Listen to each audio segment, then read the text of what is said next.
People no longer bound by their non-disclosure agreements. What secret can you now disclose? Story 1. This didn't happen to me, but to my cousin. He landed his first job in marketing at one of the top firms in the country. My cousin is ridiculously good looking. He used to be a model for Abercrombie and Fitch, not just at the local store level, but as a national model. He also dresses well, which definitely made him stand out. Not long after starting the job, his boss's boss, a male executive, began hitting on him excessively. It started with frequent invitations, lunch, dinner, even weekends at the executive's home. My cousin repeatedly turned him down. Things escalated when, during a car ride, the executive blatantly implied that my cousin would advance quickly if he spent the weekend with him. Luckily, my cousin recorded the entire conversation. He continued to reject the advances and ghosted the executive's invitations for weeks until the man finally stopped. Fast forward 3 months into the job, he was called in for a performance review with HR and his immediate supervisor. Suddenly, he was being told that he wasn't a good fit, wasn't a team player, and ultimately, they were terminating his employment. Instead of signing the termination paperwork, he took it, put it in his pocket, and then pulled out his phone. He played the recording. When it ended, he looked directly at the HR manager and asked if she had anything to say. Both she and his supervisor left the room in complete shock.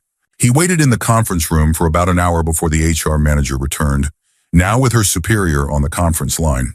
They immediately started lecturing him about how it was illegal to record private conversations and how they could press charges. He laughed and reminded them that the press would love this story and that he'd be more than happy to go on TV. 3 days later, he was signing a non-disclosure agreement and picking up a check, one big enough to cover almost 3 years of law school. And for those wondering, no, the executive who harassed him was never fired. In fact, he's since been promoted. Story 2. My best friend used to work at a roadside attraction near Chattanooga, Tennessee, called Ruby Falls, not to be confused with other places of the same name. It's marketed as a waterfall inside a cave. But here's the thing. It's not as natural as they make it seem. The trail leading to the cave has been completely redone with imported rocks from around the world. And while they've admitted to that part, the waterfall itself is another story. Naturally, it's barely a trickle, and that's only during the wetter seasons. What people don't know is that they've run a hidden pipe up there, supplementing the falls with municipal water.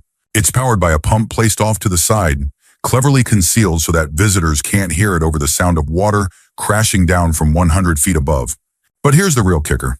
The place is old, with electrical wiring dating back to the Great Depression and the whole setup being 300 feet underground. Power outages happen. And when they do, the first rule in the falls room is to evacuate everyone immediately, not for safety, but because without the artificial pump running, the illusion is shattered. Story 3. This isn't an NDA, it's a secrecy agreement with the Department of Defense that expired after 25 years. I worked as a programmer for the U.S. Air Force from 1979 to early 1981, handling the global USF budget. This was during a unique political window. Reagan was becoming a strong presidential candidate, but Carter was still in office as a lame duck president. Many senior officers in the Air Force absolutely despised Carter. At the time, the USF had flown the B-1, not the later B-1A or B-1B, just the original B-1. Many high-ranking officials had dedicated years of their careers to this program, fully believing in it as a top-tier, strategic, long-range supersonic bomber. But Carter hated the B-1. He saw it as a bloated, wasteful project designed to keep defense contractors afloat at taxpayers' expense. So, in 1977, he canceled it. However, a few prototypes still existed, though they were never meant for service. Reagan, on the other hand, loved the B-1. It was everything he admired in military programs, fast, high-tech, and superior to anything the Soviets had. Here's where things get interesting. Carter gave explicit orders.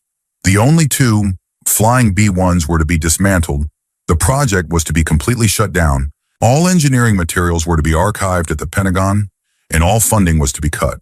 He even demanded photographic proof of the aircraft being destroyed. But Reagan caught wind of this order and sent his own message. Under no circumstances was Carter's directive to be followed. Now, my job at the time was simply budget analysis, but I had top-secret clearance because I worked with financial allocations tied to classified projects. One day, I noticed a massive new expenditure linked to Wright-Patterson Air Force Base. It wasn't in any approved or pending project lists, meaning it hadn't been reviewed by Congress. Yet the funds were actively being dispersed. Assuming it was a mistake, I brought it to my boss's attention. He agreed, and we reversed the transaction. 2 days later, chaos erupted. A general stormed into our office, furious, demanding to know who had cut his funding. That's when we were pulled into a classified meeting, sworn to secrecy, and ordered to reinstate the maintenance project. The truth? That project was a cover to secretly disassemble one of the B-1s, swap out parts with scrap from other aircraft, stage a fake destruction process, photograph it, and send the pictures to Carter. Meanwhile, the real aircraft was quietly reassembled and hidden inside a black hangar. That's why, within days of Reagan taking office, the B-1 program was fully back online. Story 4. That married grocery store manager in his late 40s? Yeah, he was absolutely having an affair with a 17-year-old courtesy clerk in the compressor room. This was over 15 years ago when I was a person in charge, PIC, not yet a full assistant store manager. Our store had a couple of rooms upstairs in the back, one for electrical breakers and backup generators, and another housing compressors that powered the freezers and coolers. Both were locked at all times for security reasons, only accessible through the back room.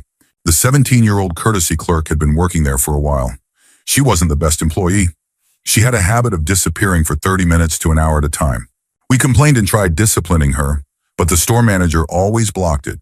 She was, let's just say, an attractive blonde. One night, I was in charge when an alarm went off, indicating one of the compressors was running low. It was my responsibility to check the levels and report the issue. When I went upstairs, I noticed the compressor room door was propped open with a bucket. I assumed someone had left it that way. If you've never been inside a compressor room, let me tell you, it is loud. Our store had multiple diesel engines powering the compressors, making it impossible to hear anything over the noise. I walked toward the back, turned a corner, and saw her, not fully clothed, but not exactly dressed either, being attended to by the store manager, who had supposedly left for the day hours ago. They didn't see me. I backed out immediately. I wrestled with what to do. Concerned for my career, I made an anonymous call to the security hotline, giving them vague details and telling them to contact me if they needed more. I'm certain they knew it was me. A few days later, the store manager was suspended. HR started interviewing staff, me, the assistant store manager, and other PICs. We were told not to discuss it, but of course, we did. Turned out he had been sneaking in after hours to meet her, and she wasn't the first teenager he'd done this with at our store, or at others. He was fired. Like an idiot, he sued. Depositions were taken, NDAs were signed. Eventually, he backed off and dropped the lawsuit. As for the girl, she quit the moment he was suspended. Story 5. I signed an NDA after negotiating a 6-figure settlement with my mortgage lender. Back in 2013, the bank illegally sold my home while I was living there and making monthly payments. I only found out when the so-called new owners showed up and evicted me and my 3 kids. At first, I thought it had to be some kind of identity theft or fraud. I spent the next 2 years fighting in court, drafting my own legal documents, and representing myself. Every reputable law firm I contacted either had conflicts of interest or flat out refused to take the case. Because as I later realized, the bank essentially owned them all. The first attorney I hired ran off with my last $7,000 before getting disbarred for misconduct in unrelated cases. I had no money, no home, but I did have a laptop, a printer, and access to the county court's law library. We were about a week away from jury selection when the bank finally caved and settled. The truth is, they weren't afraid of losing to me. They were afraid of the trial going public. If that happened, everyone would see the evidence proving they had lied, cheated, and manipulated the system to steal homes from hardworking people. If that got out, no one would trust them with new loans. In the end, the settlement was enough for each of my kids, now in their 20s, to get a reliable, inexpensive car, and for me to live at the beach. As for the name of the bank, I can't say, but let's just say it rhymes with case. Story 6. At the Fortune 500 company I work for, Buffett-style food from the cafeteria was supposed to be composted and logged as waste. That was the policy, but in reality, we were forced to reuse it. Health inspectors have strict rules. Any food that has been served buffet-style, left open for self-service, or exposed to potential contamination is considered unsafe and must be discarded. There are too many risks: cross-contamination, bacteria growth, unmonitored handling. That's why, if you can avoid it, you should never eat at a buffet. But the company didn't care about health codes, they cared about profits. Instead of tossing out leftover food, we were ordered to store it and repurpose it into soups, casseroles, or other dishes to serve again later. Some employees followed orders out of fear of losing their jobs. Others, like me, refused. I knew it was wrong. I wasn't about to serve people food that was technically garbage. So whenever my boss wasn't looking, I secretly threw it away. I got paid well and didn't want to get fired, but I also wasn't willing to compromise my morals. All employees had to sign NDAs prohibiting us from discussing food waste policies with the media or outsiders. Eventually, my boss caught on to what I was doing. We had it out. He confronted me, and I told him flat out that I would not serve garbage as food. In the end, we reached an agreement. I would quit. They could legally stop me from talking about it, but they couldn't force me to do something I knew was illegal, and I had made it clear. I was refusing. Story 7. I used to work in data analysis for revenue management at some big companies, and let me tell you, most of them have absolutely no clue about their own finances. I'm talking millions of dollars vanishing into thin air, and no one really knowing or even caring where it went.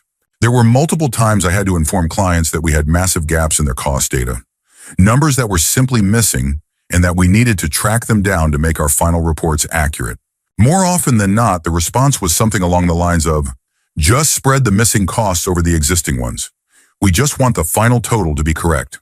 That was all that mattered to them. As long as they ended the year with more money than they started with, nothing in between actually mattered. At first, I pushed back.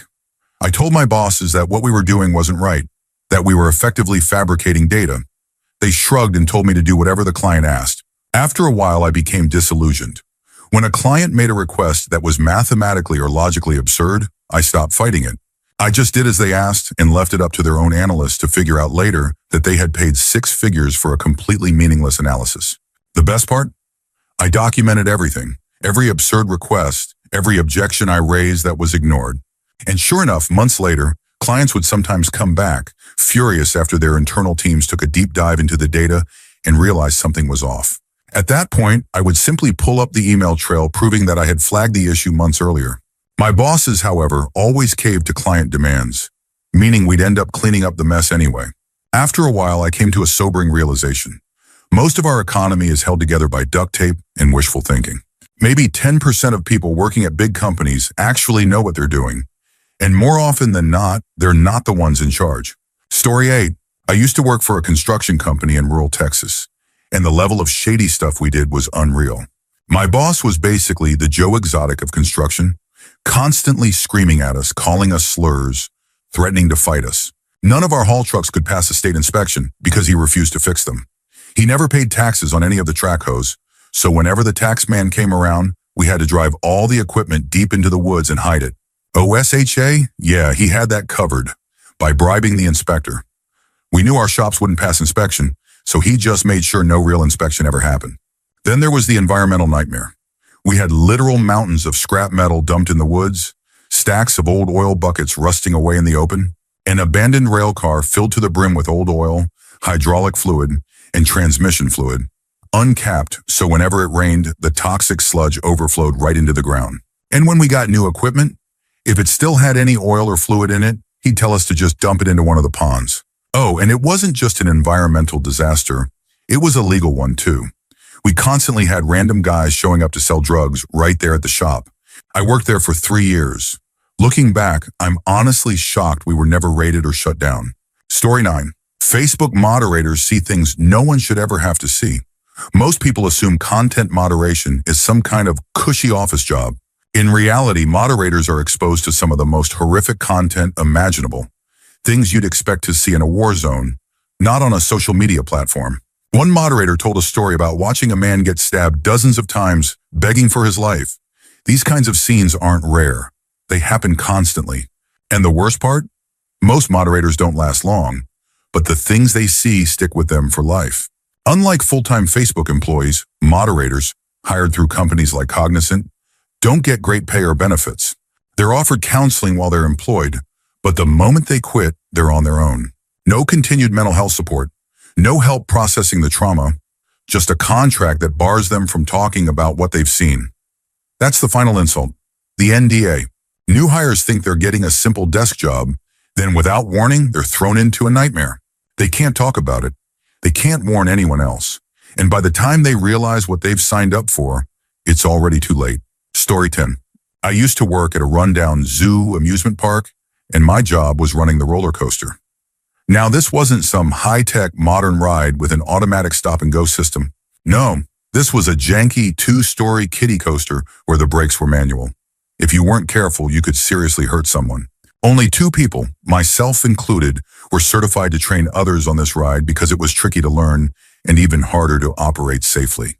Enter Hotshot, a guy who had been working there for 3 months. He convinced our boss that he knew all the rides and should be a trainer. Our boss, being an idiot, agreed. So what does Hotshot do? He immediately puts a new girl, we'll call her Courtney, on the roller coaster and starts training her. Normally, it takes at least a week to learn the controls and a few extra days to get comfortable running the ride solo. I came in for my shift, and the first thing Hotshot did was walk up to me with a smug grin and say, "Guess who trained Courtney on the kiddie coaster?"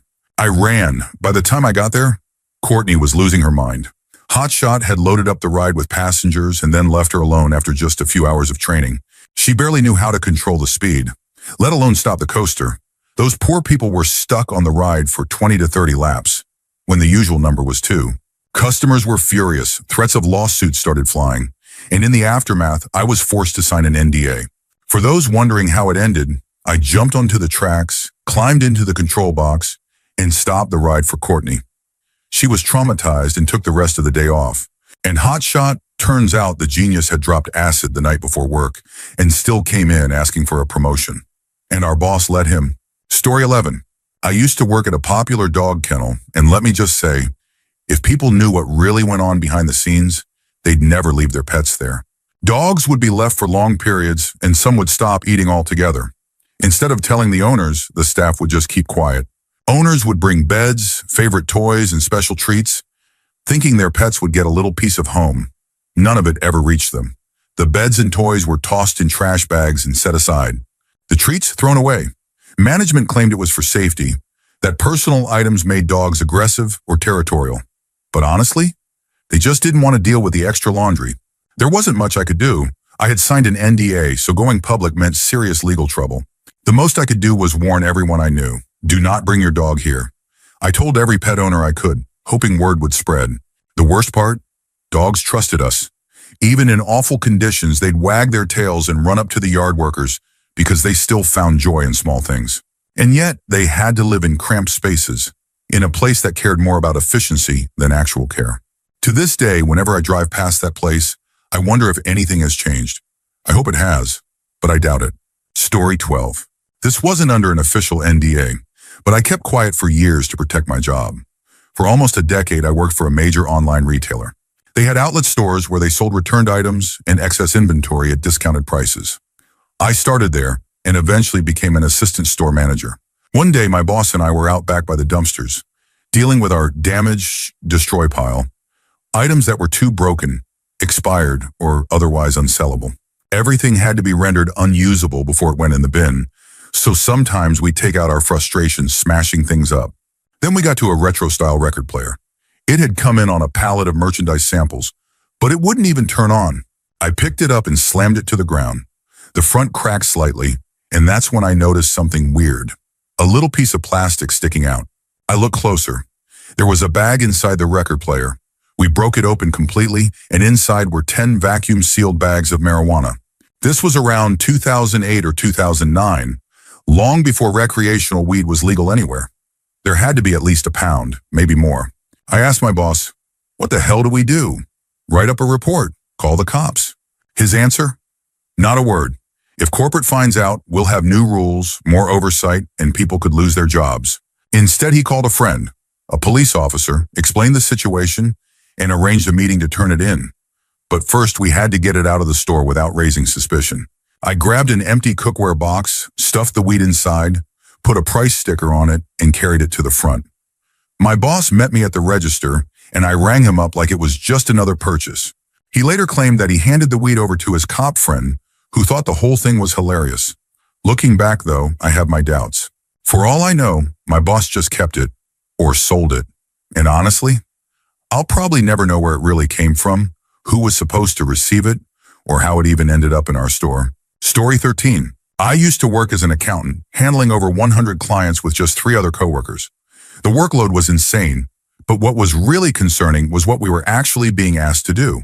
In my country, companies are required to pay taxes on wages, covering things like health insurance, pension funds, and other contributions.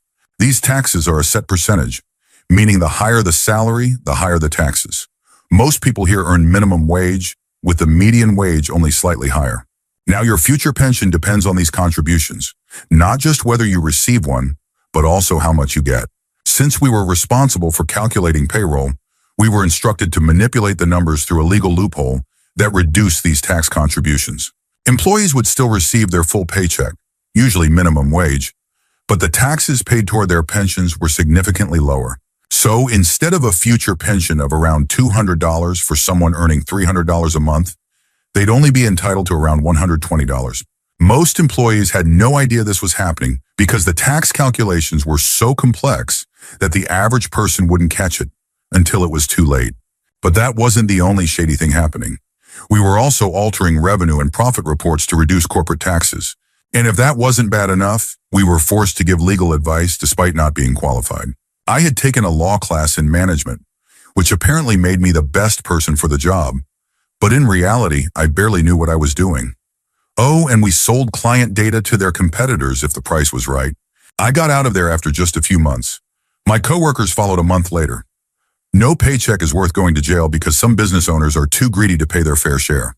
Story 14. I did an internship at Disney World, where I learned that Disney has its own police, fire station, and hospital on the grounds, known as Reedy Creek. If something happens inside the park, whether it's a guest or employee getting injured or needing medical attention, cast members are required to call 911 from a Disney phone. This ensures that the call goes to Reedy Creek instead of the Orange County Police Department, keeping everything completely under Disney's control. If you don't have access to a Disney landline and have to use your personal cell phone, you're still expected to request a transfer to Reedy Creek instead of reporting the incident directly to Orange County authorities. I also heard, though this may just be a rumor, that Disney forbids anyone from being officially declared dead on park grounds. Instead, they'll record it as dead upon arrival at the hospital in official reports, regardless of where the person actually passed away. Story 15. Years ago, some phone carriers in the UK, Spain, and the US started offering a voicemail to text service, where voicemails would be automatically converted into text messages. Customers assumed this process was done by software. It wasn't. Instead, those private voicemails were sent to call centers in third world countries, including mine in the Dominican Republic, as well as others in India, where employees would manually listen to and type out every single message before sending it back as a text. Everything was under an NDA.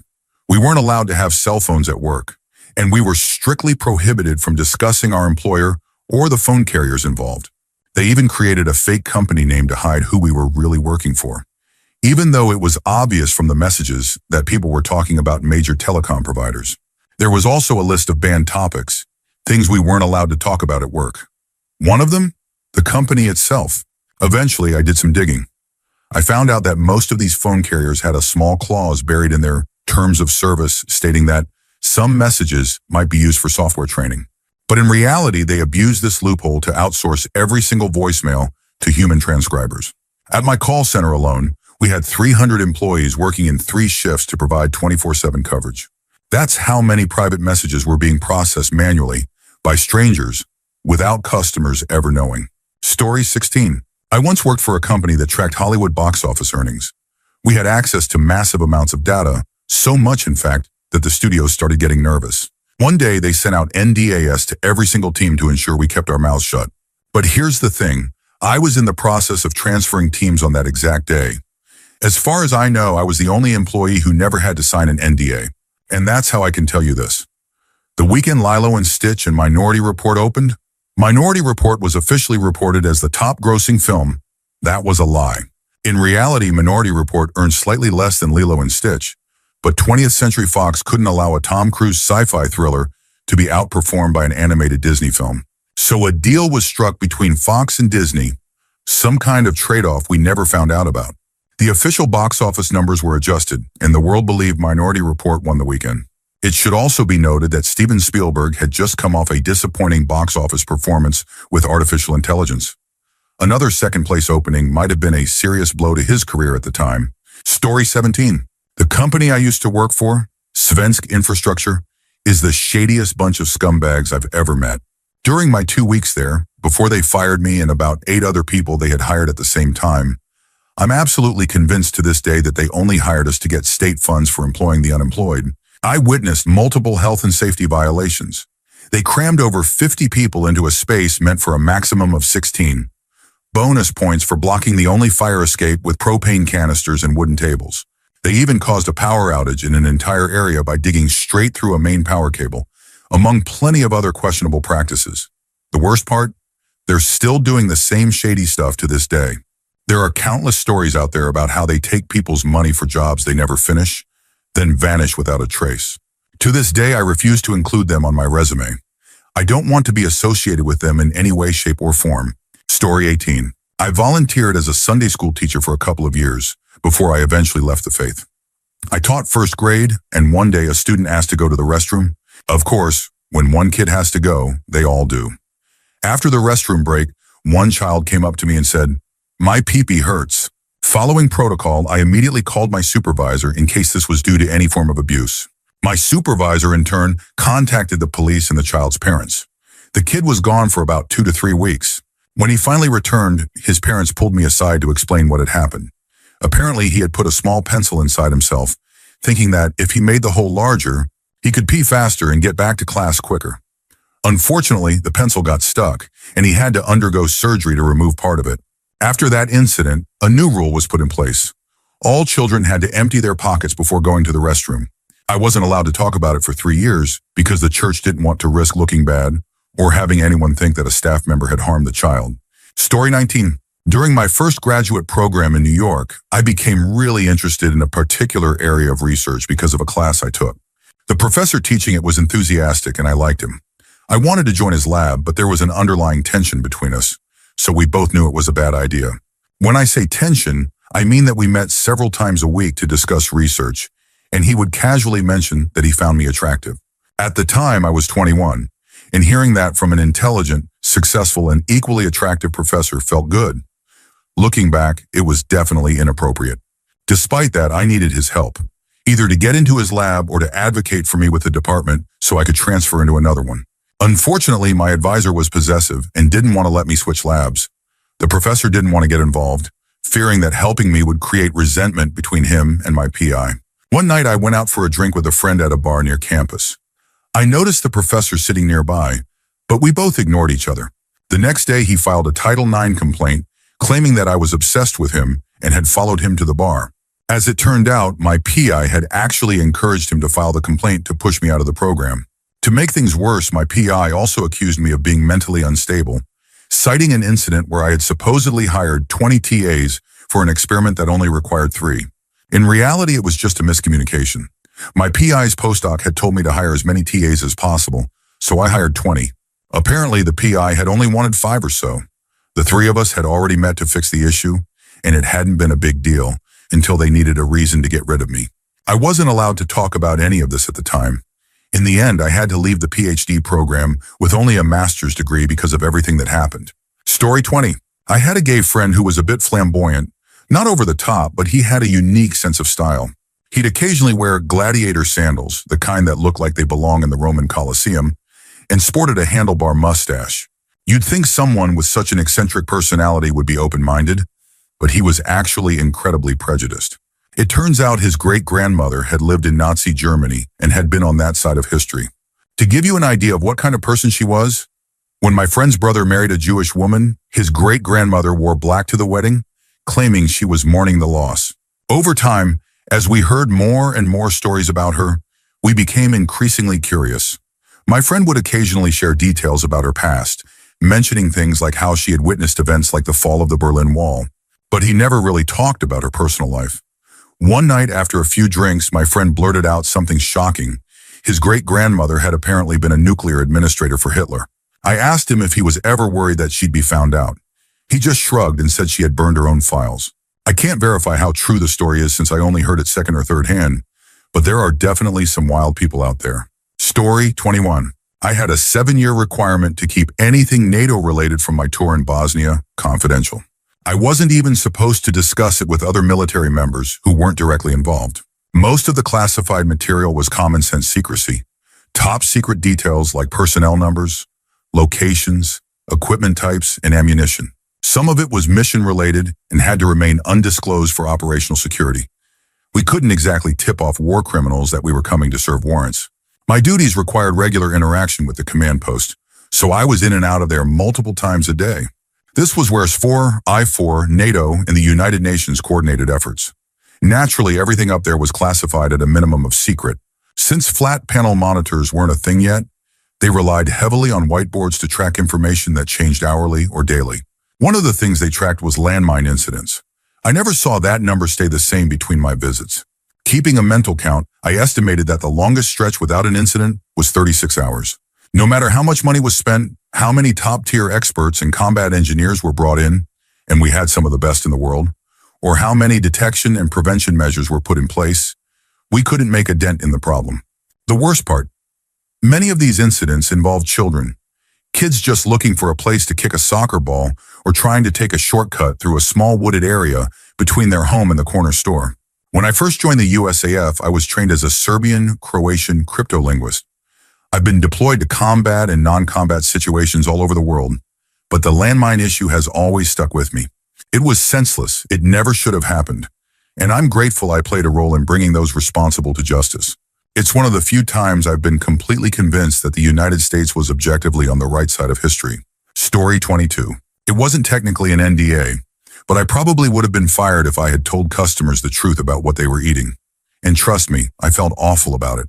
Turtle Bay, UK proudly advertises freshly cooked, high-quality dishes, but in reality, everything comes pre-prepped in frozen food bags, microwaved for a minute, and then served.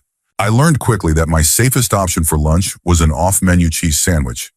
At least that was made fresh, and it's pretty hard to mess up a cheese sandwich. The company also falsely marketed red wine as vegan, even though the production process involved fish bladders. That policy thankfully changed after a vegan customer read the ingredients and complained. This led to me once again reiterating how ridiculous the company's standards were. To add to the absurdity, one of the owners decided to remove all dairy milk and replace it with only coconut milk to make the bar vegan-friendly. Meanwhile, they continued to serve whole chickens on the menu. I don't know about you, but I like my pina coladas with actual milk.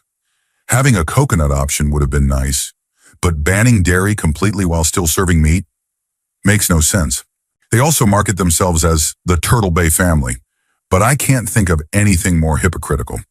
Even 2 years later, I can still smell the bullshit. Story 23. I worked for a software company that treated me like garbage the entire time I was there. They dangled raises and promotions in front of me, promising them if I hit certain goals, only to renege every time I met them. Frustrated, I quit in protest. Immediately after, I was approached by a company that was in the process of being courted for acquisition by my former employer. My ex-company had lowballed them, offering a pittance. So the targeted company hired me confidentially as a special consultant, and I helped them maximize their valuation, steering them away from my previous employer. Instead, I helped them sell to my ex-company's biggest competitor for a much higher price. In the end, I helped a small business secure a far better deal, while also costing my former employer millions. They had spent years screwing me out of about $10,000 per year in salary. But in the end, their greed and dishonesty likely cost them millions. Story 24. You can buy your way onto those best insert profession, school business lists. Best doctors, best dentists, best lawyers, best business schools, best hotels, and so on. I know this because I worked for one of the publications. It was a complete joke. If your town has a best of contest with categories like best BBQ, best first date spot, best local band, you should know that many of the business-related winners paid for their spots. I used to work for a publication that didn't engage in this practice. I personally tracked the votes, checked IP addresses for manipulation, and ensured the results were legitimate. But a competing publication did sell the top spots, and advertisers would get furious when they lost, often demanding how much to win. Once, when I emailed winners their congratulatory messages, I got a go F yourself in response from one of my own advertising clients, because they didn't win in their category. I had to send a professional reply. I'm so sorry the results weren't in your favor, but of course, I think your restaurant is amazing. Let's talk about other ways to raise your profile. How does Thursday sound? His response? He immediately pulled all advertising and refused to take my calls. He was suddenly never in whenever I stopped by. To prove the results were fair, I even dropped off a PDF of every vote cast with identifiers removed, but he never responded. His restaurant closed within a year. To be honest, he overestimated his audience. He kept branding his place as a Manhattan-style white tablecloth restaurant, charging a la carte pricing, $25 for a steak, plus an extra $5 to $9 for a salad, plus separate pricing for sides. The problem? This was a budget-conscious, conservative, mid-sized southern town where people cared more about new trucks and lake houses than upscale dining experiences. He didn't close because his food was bad. He closed because he didn't understand his market. He thought he was giving people something they didn't even know they wanted. Turns out they didn't want it at all. Story 25. In Belgium, the entire city of Antwerp was declared a low-emission zone, and emission scanning cameras were placed all around the city. In reality, this is a scheme to conduct license plate data mining to combat drug trafficking. It is physically impossible to drive in or out of Antwerp without being tagged. If you enter and exit, your times, frequency, and license plate are logged. This data is then used to determine the supposed owner of the car. If a certain vehicle stays in one location for an extended period, it is flagged based on a multitude of variables. The police dispatch isn't even involved in this process. When officers make their rounds, they have a monitor that alerts them in real time if a flagged vehicle is in the area. Suspicious license plates pop up automatically, allowing police to take action immediately. Some police executives have stated that they don't fully approve of this system, but politicians dictate what the police force should focus on. Currently, their priority is almost entirely on enforcing social distancing and lockdown rules. Last year, efforts to combat theft and burglary were reduced to allocate more resources to tackling drug users, as well as dealers. Shockingly, there was a 13% increase in efforts focused on drug users, compared to just 6% toward dealers. It's frustrating to see tax money wasted on a senseless war on drugs, with a heavy emphasis on targeting users. At first, the whole low-emission zone scheme sounded like a conspiracy theory to me, until I saw it in action. It's disheartening, to say the least. On top of that, 1 in 5 officers on the force is reportedly corrupt, taking dirty money to pass along information or look the other way. You never knew which colleague you could trust. Despite this, there are still many good people in the Antwerp police force who are forced to work alongside criminals. I can only hope that things change for the better, and that Antwerp abandons its misguided war on drugs. Story 26. I signed this NDA back in 2017, so I'm hoping it's void by now. One night I got drunk and ended up at a famous celebrity's house in Calabasas. The Uber pulled up to a massive gated community where security stopped us and required everyone to sign NDAs before we could enter. We signed. Fast forward a bit. We arrived at this incredible house, stepped inside, and there were owls everywhere. Stuffed owls, figurines, paintings, mugs, plates. Even the bathroom hand towels had owl designs. And right in the middle of the den stood a massive taxidermied tiger. We partied for a while, got drunk, and had a good time. There was staff inside the house and outside by the pool. Chefs were grilling food for anyone who wanted something to eat. Around 4 a.m., I started feeling exhausted. I knew getting a ride home would be expensive, but I opened my Uber app anyway, only to realize I had no service. Turns out the celebrity and their neighbors have a signal-blocking tower that kills cell service to prevent guests from taking and uploading photos or videos. I had to ask for a Wi-Fi password for over 2 hours before someone finally relented and gave it to me. The place was incredible, but I was so annoyed that it was nearly impossible to get a ride home. So, as a bit of revenge, I grabbed a blanket from one of the living rooms and walked out with it. I still have it to this day. When I left for law school, I passed it on to my younger brother. He's a much bigger fan of this celebrity than I am. Story 27. The University of the Pacific, Dugoni School of Dentistry, engaged in, or at the very least allowed, over a decade of human research without IRB approval.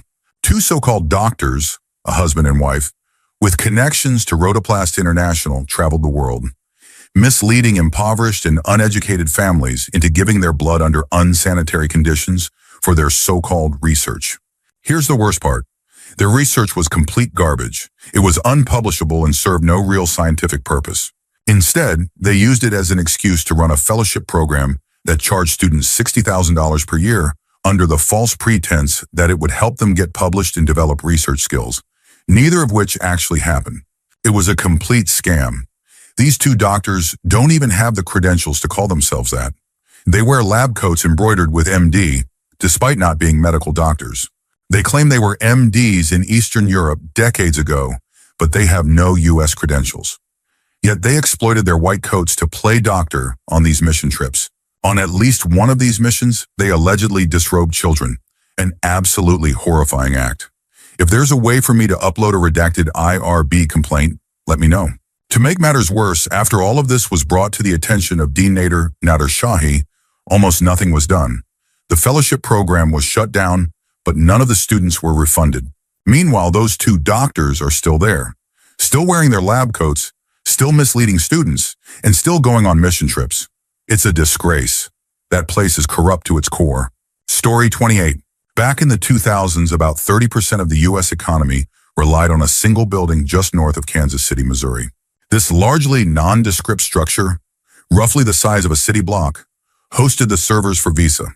By contract, the site required 24/7 security and armed staff to protect Visa servers at all times. However, there was a loophole.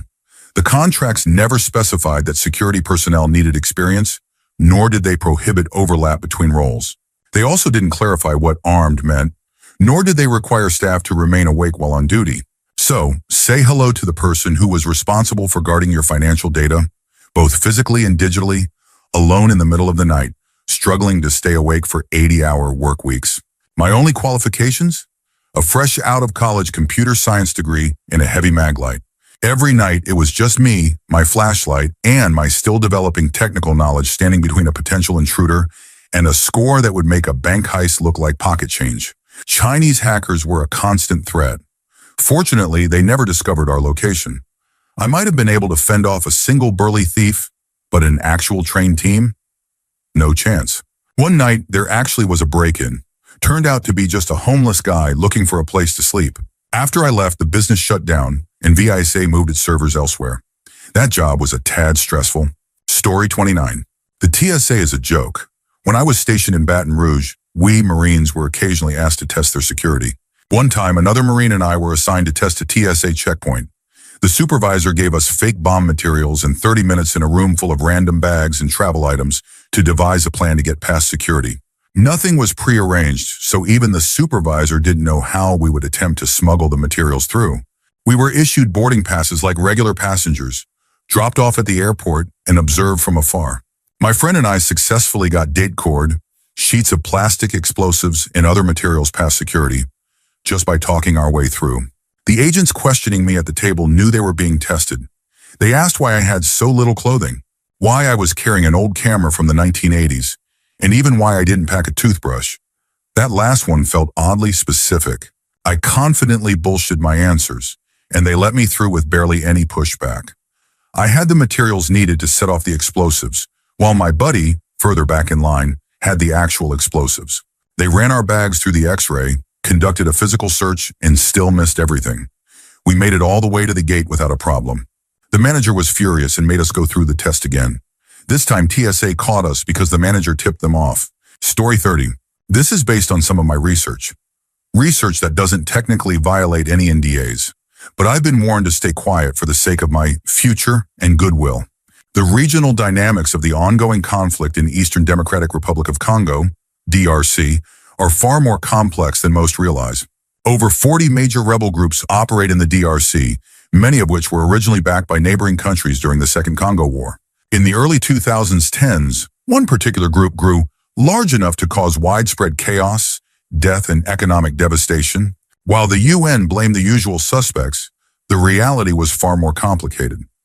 I received classified intelligence from regional sources detailing how different actors were involved, some in ways that contradicted official narratives. One country in particular was actively working to stop the rebel group, even with the involvement of some high-ranking military officials. When I was preparing to write about it, I received warnings, messages that were vague yet direct. They said they were disappointed and advised me not to continue. For the sake of my future, they urged me to drop it. It was unsettling, but I wasn't surprised. I've had informants arrested for political and personal reasons before. Some stories are just too dangerous to tell. Story 31. This isn't my story, but my grandfather's. He was a young man in the Air Force back in the late 1950s.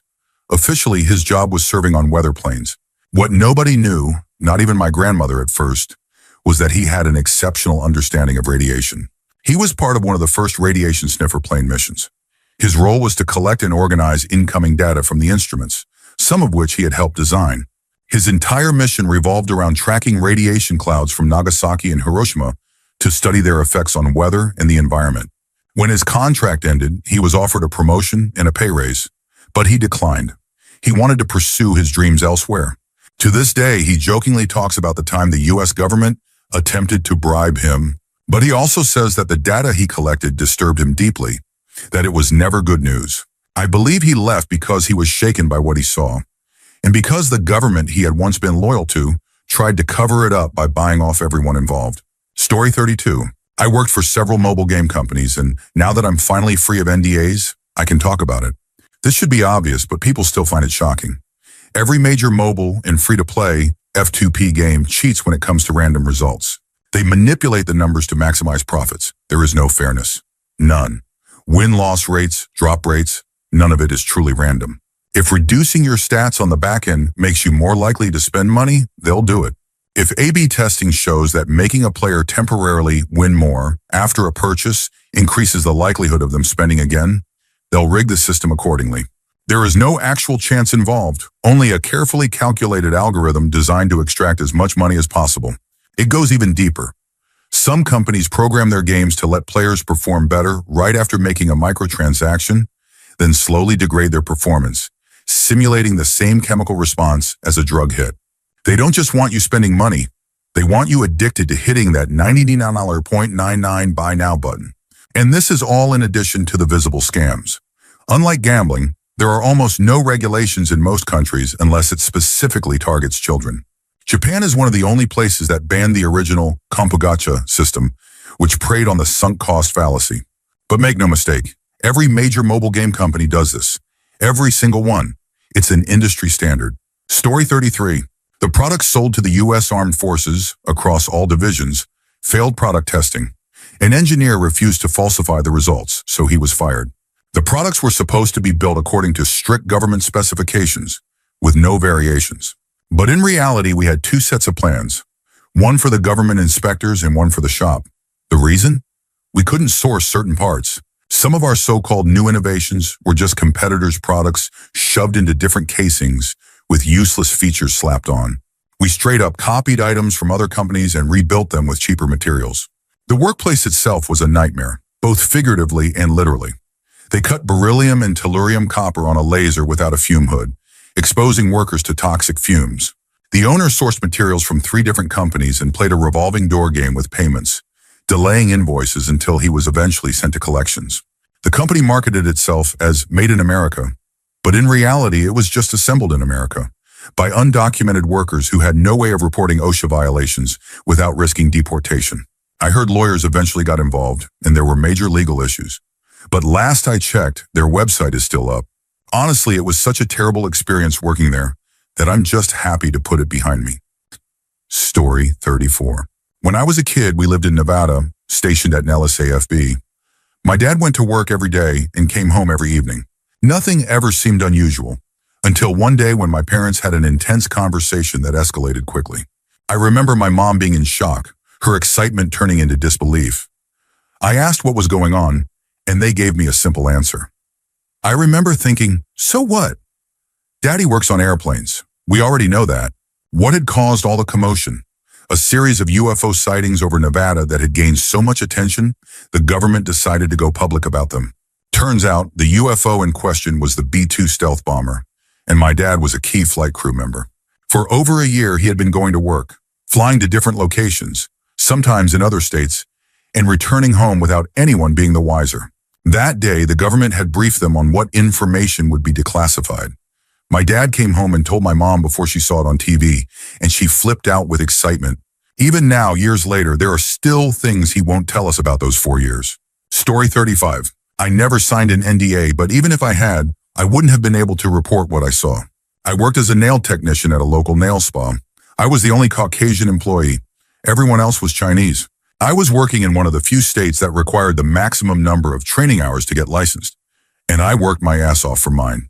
But when I got hired, I was never asked to show my license. I was allowed to work on clients without my boss even verifying that I was legally qualified to do so. That's highly illegal. The barbicide, the solution used to sanitize tools, was disgusting, grimy and dirty, with a layer of oils and debris settled at the bottom of the container. I went looking for fresh solution, but when my boss walked in, I showed her the grime. She shrugged and said, "It's fine. It still works. Besides, we use a sterilizing machine." The problem? In my state, using a sterilizing machine is worthless if the barbicide isn't properly maintained. I tried explaining this to her. My school had even provided us with a copy of the full state regulations. I showed her, and she just shoved it away, saying, "That's not how it works in the real world." She was so condescending. I didn't want trouble with her or the state board, so I started panicking. If the board found out, I could lose my license. She saw me having a panic attack and tried to cut my hours. 2 days later, I quit. I attempted to report them to the state board, but they wouldn't let me do it anonymously. To proceed with an investigation, I would have to allow my license to be suspended, with no guarantee of how long the process would take. I couldn't afford to be out of work, so I found a job at a daycare instead. A week later, I tried to file my report again. This time, it was denied because I had waited too long. I contacted OSHA, told them everything. They said it was out of their jurisdiction and that since I had quit, I could no longer file a formal grievance. So now I just call them out everywhere. I flamed them on social media and spread the word about how disgusting they were. By the way, the salon's name is Chai Nail Spa in Bozeman, Montana.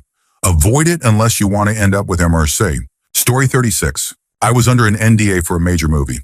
As a core extra, I was booked for 4 to 6 weeks on set. The budget was between $150 to $200 million, and it had a cast full of well-known, respected actors. The production company itself had been around since World War II. I fully expected to sign an NDA. That was nothing new. I had done it before. But this NDA, this one was different. It contained all the usual clauses. No discussing the storyline, no talking about the lead actors until the release date, no taking photos, videos, or posting on social media. That was standard. Then I got to the weird part. The NDA explicitly forbade us from mentioning any illegal drug use or prescription drug abuse we might witness on set. It also stated that we could not discuss gambling or knowledge of anyone with a gambling addiction. There had been rumors about one of the lead actors having a gambling problem. I had never believed them until I read the NDA. But it went even further. We were not allowed to talk about any romantic or sexual relationships between cast or crew members. Whether it was between actors, extras, or even the craft services team, if we saw anything, we had to keep quiet. The whole thing made me wonder. This was a PG-13 movie. What the hell was happening behind the scenes? I never personally saw any drug use, gambling, or inappropriate behavior, but years later that NDA still lingers in my mind. Story 37. I worked as a thermal engineer for a startup that was developing a hybrid thermal energy refrigeration system for long-haul truckers. The idea was solid: use waste heat from truck exhaust to power a refrigeration system, which would then store the cold for when the driver needed to sleep at night. The system was virtually silent during sleep mode and had real potential as an innovative, green technology for investors and trucking fleets. From an engineering standpoint, it wasn't a scam. It was a legitimate adaptation of ancient thermal technology. Think back to the future, the third ice cubes. But the company's president? He was a liar. He was the one shaking down investors, constantly lying about the unit's performance. We engineered the absolute hell out of that system, but we could never meet his fake performance claims. The size and weight limitations made it impossible. For example, in perfect conditions, our system could generate about 750 watts of cooling power. But in Arizona's 48 degrees Celsius, 118 degrees Fahrenheit heat, the system would barely function. The president, he was out there promising investors 5,000 watts of cooling power in extreme conditions. Over an 8-year period, he managed to con investors out of $9 million. The company finally collapsed 6 months ago. I left 3 years before that, when I saw the writing on the wall. The worst part? His lies tarnished the reputation of legitimate green tech startups. Suppliers and component vendors got burned when payments stopped coming in, and when investments dried up, the whole operation crumbled. What really pissed me off was knowing how hard it is for actual small business owners to get funding for product development. And here was this crook, pocketing tax-funded Canadian government grants for scientific research, money that came from hardworking citizens, by falsifying test data outside of our knowledge. If you have any technical questions, feel free to ask. My fellow engineers and I were incredibly proud of what we built, even if the market couldn't support it as is. But the lies, the false promises, and the impossible demands made the entire thing feel like a betrayal. We were being pushed beyond the realms of physics, and physics always wins. Story 38. When I was a teenager, my dad and I accidentally uncovered a large money laundering operation. My dad used to get his work uniforms delivered by a company once a week. One day he received the wrong set of uniforms and called the company to let them know. The moment he mentioned the name on the shirt, they immediately told him to stop touching the clothing and seal it back up.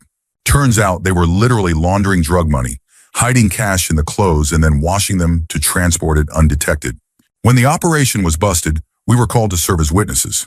My dad had to testify in court, but I didn't. A while later, 2 lawyers showed up at our house with a pile of documents for us to sign. Since I was still a minor, I couldn't legally sign an NDA, but they had me sign an affidavit affirming that what I had previously told authorities was true. They told me that because my affidavit would be included in the case file, it would be bound by the same rules as the NDA. I've always enjoyed finding ways to slip things past people, so I signed it under the name Powdered Toast Man, a Ren and Stimpy character, but made it look like a real signature. Somewhere out there, I'd like to think that document is still sitting in an important case file, signed by a cartoon superhero. Story 39. I used to work at a cell phone provider in Bermuda. We sold unlocked cell phones, meaning they could work with any SIM card. Whenever a Bermudian or local resident traveled overseas, their roaming charges could easily cost them thousands of dollars. We were forbidden from telling customers that they could simply buy a prepaid SIM card in the country they were visiting and use it in their phone. If they figured it out on their own, great. But if we ever suggested it, we could be fired on the spot. There was no NDA, but management made it very clear that discussing alternatives to roaming fees would result in termination. Many people had no idea. They returned home to insane phone bills. The highest roaming bill I ever saw? $10,000. A customer had gone to Canada and left their roaming data on with automatic iPhone updates running in the background. This was back in 2007 or 2008, before data caps were common. For reference, 1 Bermuda dollar equals 1 US dollar, so that bill was as bad as it sounds. I'm no longer in telecommunications, and honestly, I'm glad.